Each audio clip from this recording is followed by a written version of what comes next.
going on, Dolph fans? It's your boy Dillon. Got a couple quick things for you. Just got some updates, some news that I felt was relevant and worthy, so I'm making a video.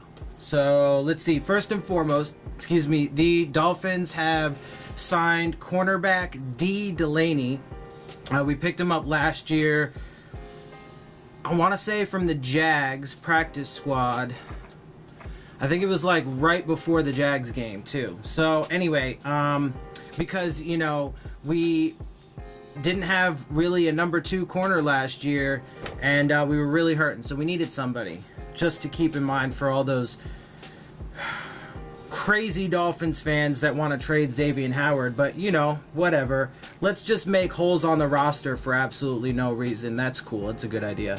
We'll get to more of that here in a second, actually. Anyway, so Dillon, cornerback Dillon, has been signed to a futures reserve contract. The other thing that I want to talk about really fast, it's going to be quick. I'm not going to get into an entire diatribe on this because we've talked about it plenty of times and you guys already know how I feel about it. But it looks as if, from early reporting, obviously the Super Bowl is this weekend, so the season's technically not all the way over yet, but it looks like all you Tannehill haters are going to get exactly what you want, because it looks like there are reports that the Dolphins are going to be expected to cut Ryan Tannehill.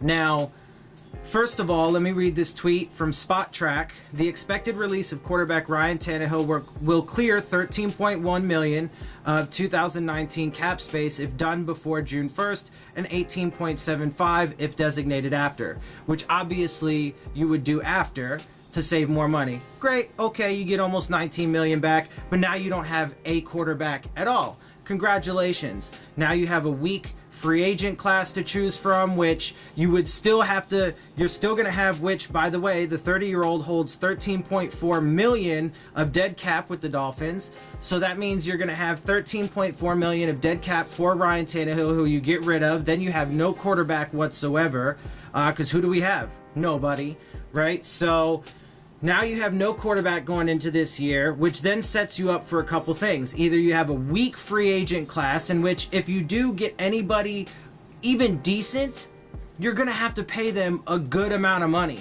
like $20 million. So, like what you would be saving from cutting Ryan Tannehill. Plus, if you cut him, that means you can't trade him. You don't get anything for him. So it's just a complete net loss. There's absolutely no win in that. And look, for anybody who tries to argue, it's literally just personal for you guys. That's all it is. It's like you have this like personal vendetta against Ryan Tannehill, even though our struggles over his tenure with us have in no way, shape, or form even been the majority of his fault. But whatever, so it's just personal for you guys, because there's really no upside to this. You still have, $13.4 million in dead money. You don't have a quarterback whatsoever. You have a weak-ass free agent class in which you're going to have to pay anybody you get or bring in that's a reasonable, like Nick Foles, for example, because he's been talked about in the mix. You're going to have to pay him somewhere around what you would be saving for Ryan Tannehill. Great. That sounds like a great idea. And then on top of that, the draft class is just not very good. Kyler Murray is still got technically a contract for baseball. So, nobody even knows if he's actually going to even be in the draft right now. And apparently there was an interview with him where there was like, the report said, I didn't read the report, but the report said there was an awkward silence when he asked if he was going to go to the combine, which doesn't look good. So you lose him. Then you have Dwayne Haskins, I think, is the other one that's up there at the top. He's like the only other one that's considered to be like a top 10. But it's funny because prior to, this draft buildup and all this like draft hype since like the, playoffs and stuff have begun, everybody, all the media was saying that this draft class for quarterbacks is terrible. Just terrible for various different reasons. And now all of a sudden they're hyping him up. Why do you think that is? because there's entertainment value, there's money, and they want people, they want franchises and fan bases to get all hyped up overhyped about players, so that way they see exciting things like draft day trades and stuff like that. Why? Because all that stuff brings in revenue and money. It's all about the money. It's all about the money. Don't blind yourself, Dolphins fans. Don't blind yourself, okay?